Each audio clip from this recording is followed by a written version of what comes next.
ইসলাম নিয়ে কিছু প্রাথমিক প্রশ্ন। ১. ইসলামের ৫টি মূল স্তম্ভ কি কি?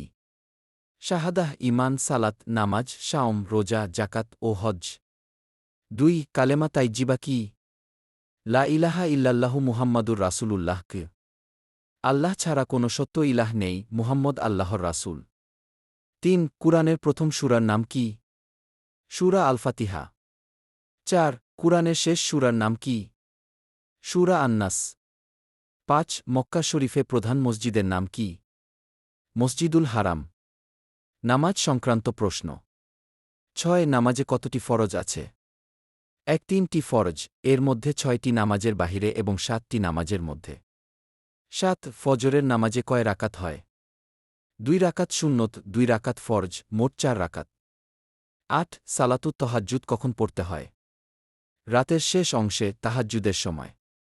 ৯. জুমার নামাজ ফরজ কার ওপর? প্রাপ্তবয়স্ক পুরুষ মুসলমানদের জন্য ফরজ। ১.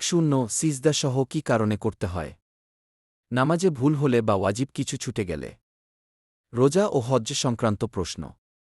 ১. সিয়াম বা রোজার মূল উদ্দেশ্য কি? তাকওয়া অর্জন করা, আল কুরআন, সূরা আল বাকারা ১-৩। ১. ইফতারের সময় কোন দোয়া পড়া হয়? হে আল্লাহ! আমি তোমার জন্য রোজা রেখেছি, তোমার উপর ঈমান এনেছি এবং তোমার দেওয়া রিজিকে ইফতার করছি। ১. হজ্জ কয় প্রকার?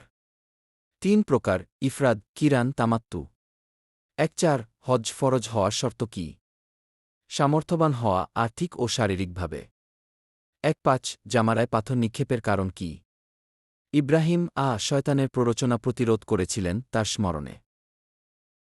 ১. রাসূলের জন্মস্থান কোথায়? মক্কা। ১. ইসলামের প্রথম শহীদ কে? হরত সুমাইয়া রা। ১. কত সালে হিজরি বর্ষ গণনা শুরু হয়?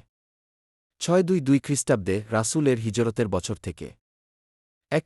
কুরআনে মোট কতটি আয়াত রয়েছে? ৬:২-৩-৬টি আয়াত, বিসমিল্লাহ সহ ৬:৬৬৬। ২. সবচেয়ে বেশি ফজিলতপূর্ণ রাত কোনটি? লাইলাতুল কদর।